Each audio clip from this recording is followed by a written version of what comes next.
السلام علیکم ورحمۃ اللہ وبرکاتہ۔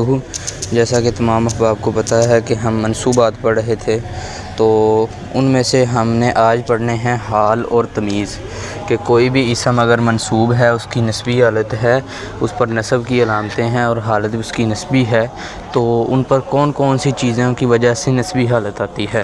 تو ان میں سے دو چیزیں ہیں، حال اور تمیز۔ حال یہ اردو میں بھی لفظ استعمال ہوتا ہے، کہتا ہے کہ وہ اسم منصوب جو فاعل، مفعول بہ اور مبتدا، خبر وغیرہ کی حالت واضح کرے۔ تو یہ جو چار چیزیں انہوں نے ذکر کی ہیں، ان کے علاوہ بھی جملے کے اندر بہت سی چیزیں ہیں جن کی حالت واضح ہوتی ہے، تو ضروری نہیں کہ یہ چار چیزیں ہی ہوں گی، اور بھی ہو سکتی ہیں۔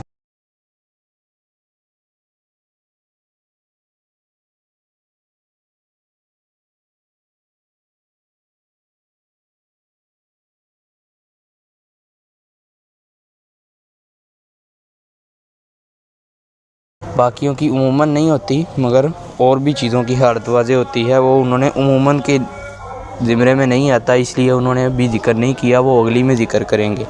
کہتا ہے وہ اسم منصوب جو فاعل، مفعول بہ اور مبتدا، خبر وغیرہ کی حالت واضح کرے، جس کی حالت بیان کی جائے اسے ذوالحال کہتے ہیں، یعنی حالت والا۔ ذوالحال حالت والا، جس کی حالت واضح ہو۔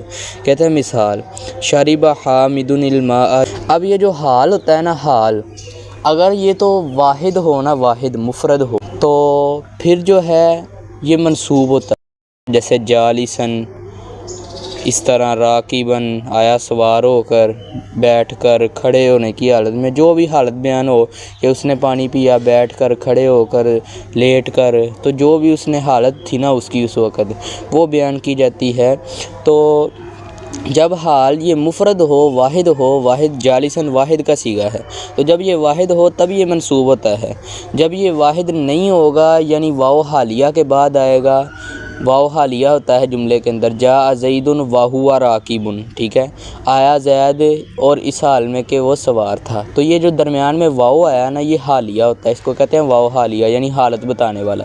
تو جو اس کے بعد واو کے بعد آئے نا، اس کا اعراب جملے کے مطابق ہوگا۔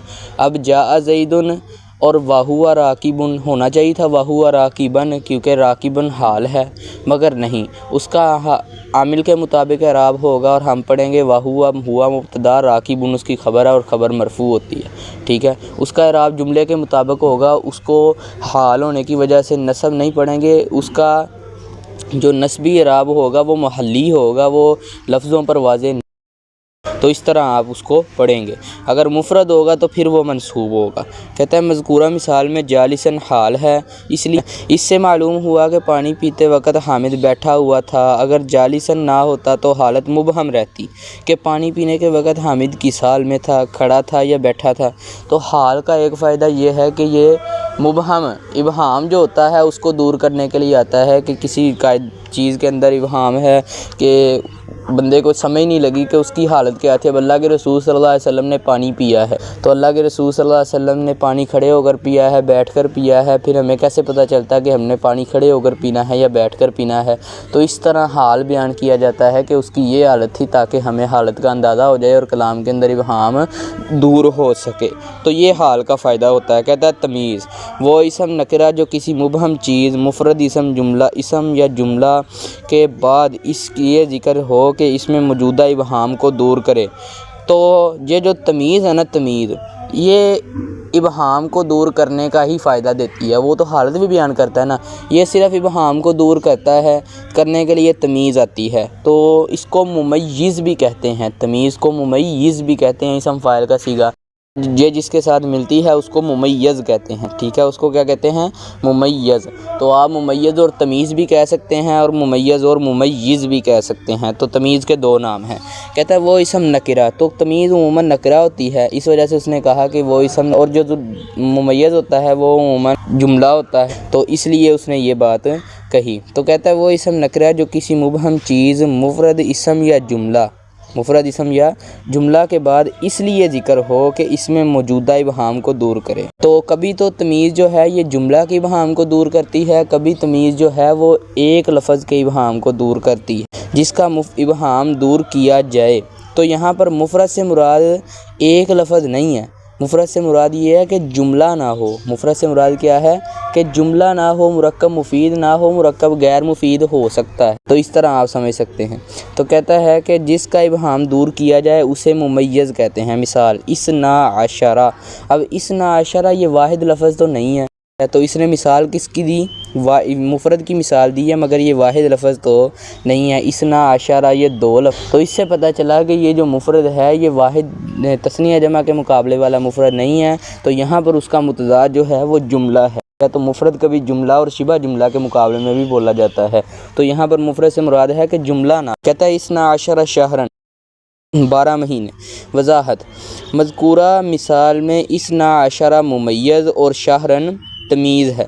کلام ذکر کیا گیا، اس میں ابہام تھا، ہمیں سمجھ نہیں آ رہی تھی، لیکن جب تمیز ذکر کی ہمیں سمجھ آ گئی کہ بھئی یہ بات ہو رہی ہے یہاں پر، تو وہ ابہام کو دور کر دی ہے تمیز۔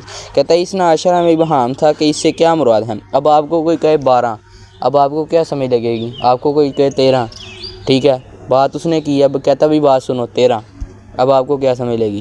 لیکن جب اس نے کہا 13 آدمی، 13 مہینے، ٹھیک ہے، تو 12 مہینے، تو جو بھی آپ کو ذکر کرے گا پھر آپ کو جب یہ آباد والا لفظ بولے گا تو آپ کو سمجھ آئے گی۔ اگر وہ اثنا عشرہ خالی بول دے 12 تو آپ کو کوئی سمجھ نہیں لگی، لیکن جب اس نے کہا اثنا عشرہ شہرن 12 مہینے، تو یہ شہرن جو ہے یہ تمیز ہے اور اثنا عشرہ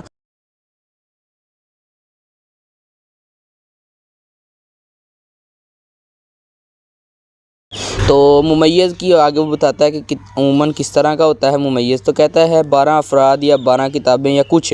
شہرن نے اس ابہام کو دور کیا اور واضح کیا کہ اس سے مہینے مراد ہیں، 12 سے مہینے مراد ہیں اور کچھ مراد نہیں ہیں، ٹھیک ہے۔ جیسے آپ کو ایک حدیث ملتی ہے کہ اللہ کے رسول صلی اللہ علیہ وسلم نے فرمایا لو یعلم المار بین یدی المصلی ماذا علیہ من الاثم لکان ان یقف 40 خیر اللہ۔ اب اللہ کے رسول صلی اللہ علیہ وسلم نے فرمایا کہ جو بندہ بھی نماز پڑھنے والے کے آگے سے گزر رہا ہے نا، اگر اس کو یہ پتہ چل جائے نا کہ مجھ پر کتنا گناہ ہے، مجھے کتنا گناہ ملتا ہے، ٹھیک ہے، لکان ان یقف 40، تو وہ 40 کھڑا رہے۔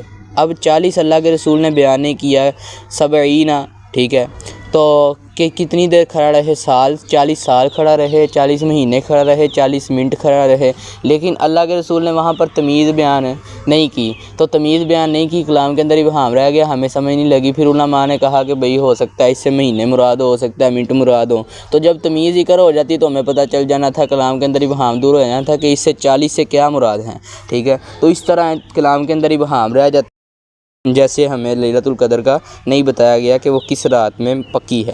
اسی طرح آگے کہتا ہے ممیز عموماً عدد اور وزن وغیرہ کا نام ہوتا ہے۔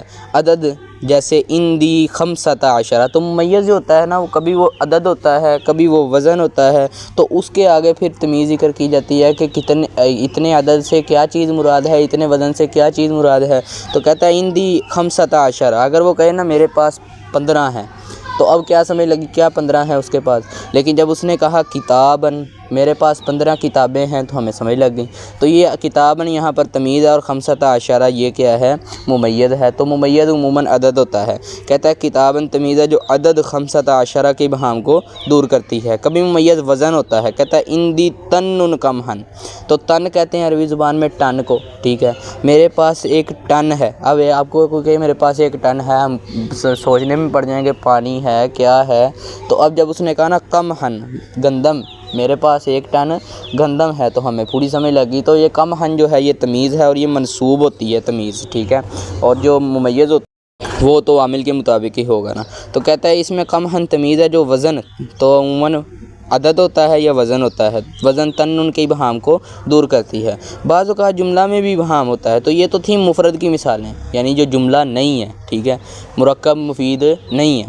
تو اب جملہ کی مثال، بعض اوقات جملے میں بھی ابہام ہوا کرتا ہے، اس ابہام کو دور کرنے والی تمیز کو تمیز نسبت یا تمیز جملہ کہا جاتا ہے۔ تو پہلی تمیز کو تمیز مفرد کہتے ہیں، تمیز ملفوظ بھی کہتے ہیں اس کو۔